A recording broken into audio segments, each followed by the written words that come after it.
Welcome back. We are here to talk about Batman Arkham Knight, which is a game I am personally looking forward to. We're joined by Dax Ginn from Rocksteady Studios. Thanks for joining us, man. Thank you very much. My pleasure. Great to be here. So you guys had this really awesome trailer, gameplay. It was gameplay that you showed at our press conference last night. I think we have that queued up somewhere. If we can get that up on the screen, I'd love to talk a bit about it. Awesome. I know that you've got a lot to share with us. Oh, here we go. So we got Batman here. He's getting suited up. Give us a rundown. What's new? What's new in Batman Arkham Knight since the last time we saw it and we were talking about it? Well, let's start with Gotham City itself, because with the power of the PlayStation 4, we can create this immense game world. So we didn't want just to make it big, and it's 5 times bigger than Arkham City was. We wanted to make it tall. So coming out here of Bruce Wayne's personal office at the top of Wayne Tower and just diving off, and you just get that drop that goes on and on and on. And that's really what we wanted to bring to next gen with Arkham Knight, was that sense of being in Gotham City for real, the authenticity, the atmosphere. It just looks beautiful, right? Also, the commercial reality of it, the neon lights, make it feel like a city that's actually alive. Cool. Oh yeah, we have it in these monitors too, so we can actually, I don't know, if we want to, you guys look here, we'll look here. All right. And then bringing in the Batmobile at any time. You know, we wanted to make sure that the Batmobile felt like an extension of Batman's abilities, that augments Batman's abilities, but is only ever like a second away, a button press away. If you want to be driving, one button press and it's there, and you seamlessly transition into it. If you want to get out of it, you just eject out at any time. So that kind of interplay between man and machine was really the heart and soul of the entire design of the game. Yeah, how are you guys designing Gotham in such a way that it's fun whether you're in the Batmobile or you are flying around as Batman? I mean, at any point, you can push a button, you launch out of the Batmobile, you're flying around, push the button again, you're back down in the Batmobile. How are you guys balancing those two different gameplay styles? Well, it's a huge balancing act, because the Batmobile itself also has 2 modes, pursuit mode and battle mode. So at any time, you can transform into battle mode. You get this massive heavy cannon, you get a Vulcan gun, you get a riot suppressor. So there's sort of 3 gameplay silos within the game, Batman being one, battle mode being the big reveal we're making here at E3, going head-to-head with the Arkham Knight's forces, these drone tanks, unmanned, so you can just kick ass as you move through the streets and defend Gotham in the way that Batman is destined to do. Look at that. Oh! Yeah, what kinds of firepower I love that. Check out this missile barrage. Targeting 3 guys, take them out with 1 hit. I could watch it all day. I love that sequence. But this is exactly what you're talking about. Yeah. Hitting top speed in pursuit mode, ejecting out, and then you're just straight back above the game world again. And it's nice and quiet up there. Wow. It's raining. You've got some time to think. And then you can just dive straight back down into combat. So there's this real change of pace and emotion, whether you're Batman in the Batmobile, pursuit mode, or battle mode. Yeah, so it looks like we're getting into a combat situation here. And I just saw it said, Fear takedown available. What's that all about? So in Arkham City and Arkham Asylum, we had loads of thugs, but give one of them an assault rifle, and it fundamentally changes all of combat. So in Arkham Knight, we wanted a single combat move that could allow Batman to take out multiple armed thugs all at the same time. So if there's 2 or 3 armed thugs, and you set up a Fear takedown, with a single move, you can clear them all and take them down with that 1 move.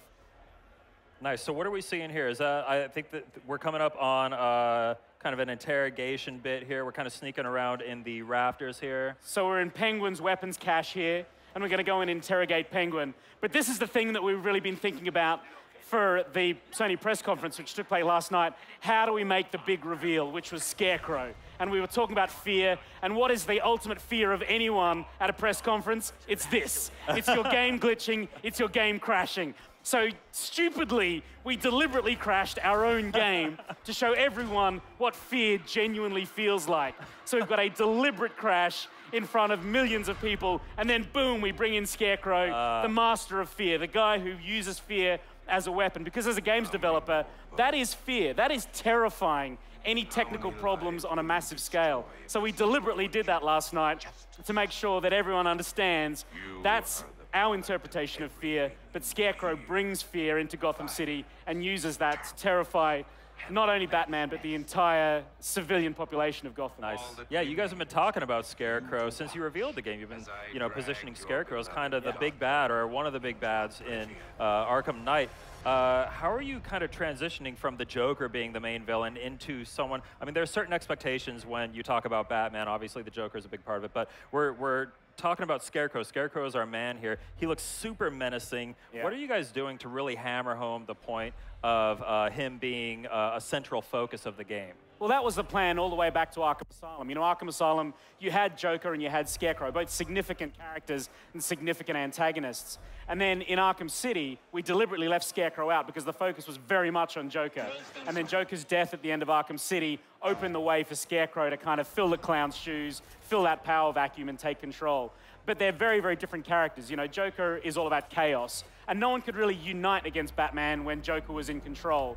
Bringing in Scarecrow, he's much more about a bigger agenda. So he has united the entire Rogues Gallery to take down Batman once and for all. And that's why the Arkham Knight is there, bringing in his military force to flush Batman out. That's why Penguin's there, distributing arms. Two-Face is involved, Harley Quinn, Riddler. They're all part of Scarecrow's master plan. And that's a very, very different experience than what gamers had in Arkham City, because all of those those supervillains were fighting each other just as much as they were fighting Batman. So they feel like two very different Gotham cities. The power hierarchy is really distinct. Yeah, now you mentioned the Arkham Knight. That's a character that you guys have shown off in some art, and I think he made an appearance in an earlier trailer. Really striking looking character design. Tell us a little bit more about the Arkham Knight and what role he's going to play in the game, as much as you can, obviously. Sure thing, because the Arkham Knight for us filled a vacuum. We had a lot of supervillains who challenge Batman in very specific ways. So the Riddler challenges Batman on the intellectual battlefield. Penguin challenges Batman in Harley Quinn challenges lots of ways as well. But none of them really step to Batman in a very combative way. And so we designed the Arkham Knight to be this combat specialist. So when Batman goes head-to-head in combat, he's really evenly matched. But on top of that, he's the commander of this immense, vast, varied military force. And that's why Batman needs battle mode. That's why the Batmobile transforms battle mode, because the Arkham Knight's forces occupying Gotham. The only way Batman can defend against that is by bringing out his own military force, and that's what battle mode's all about.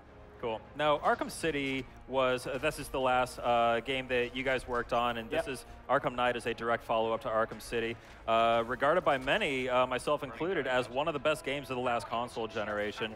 What are you guys, I mean, what else are you guys doing to really step it up on PlayStation 4 and to just, you know, go that one step further than Arkham City?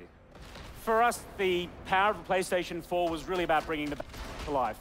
You know, we know that at the heart of all of our design is this idea of being the Batman.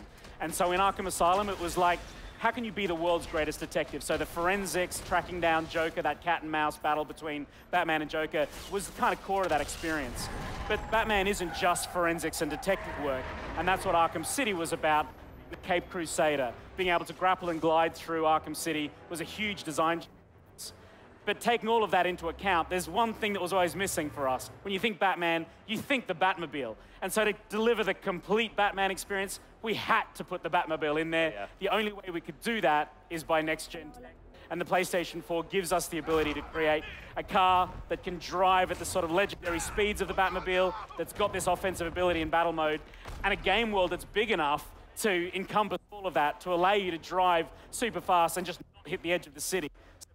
The entirety of Gotham City was a huge next-gen challenge that we could only do on PlayStation 4. So what percentage of Gotham City would you say is destructible by the Batmobile? Because watching the Batmobile driving around, you just see him crashing through stuff, taking out pillars and, you know, different ledges and street poles and everything. Where do you guys draw the line? What can't you destroy by driving into it? We really have to think about what destruction. So if you want to take a shortcut by cutting off the corner of a building, you can do that. Batmobile will just drive straight through it.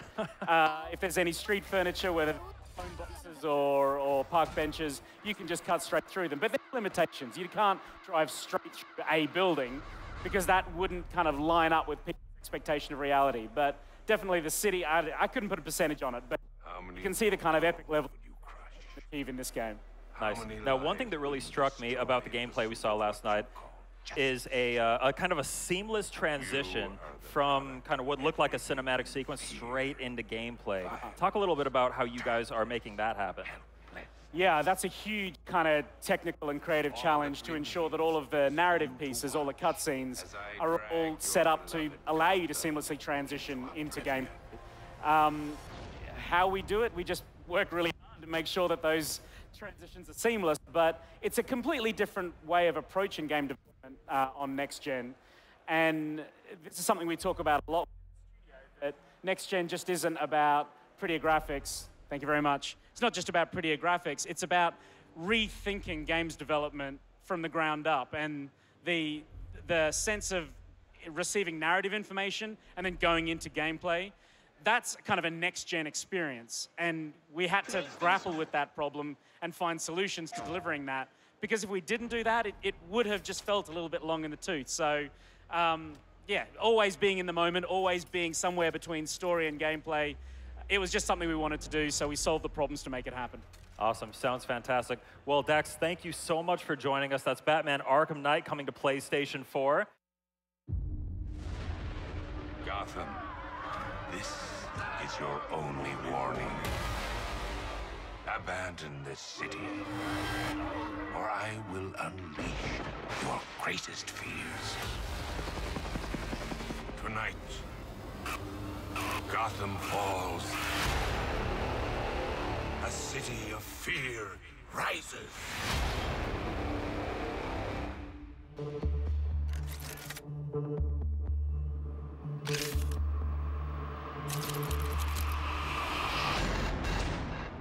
City's overrun. We don't stand a chance.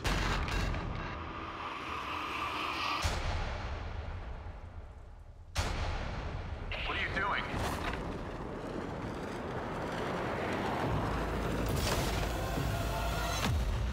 Evening the odds.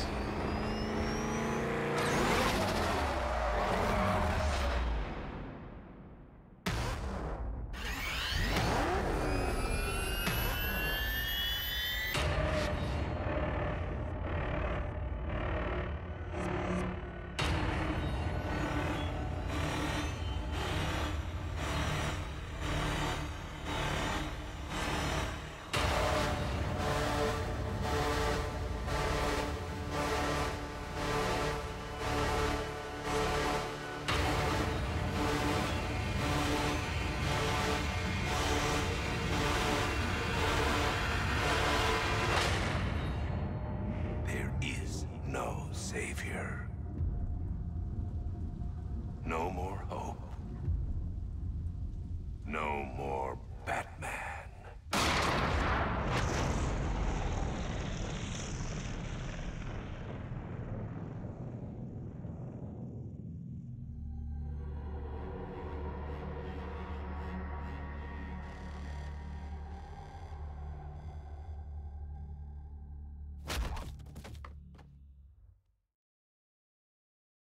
PlayStation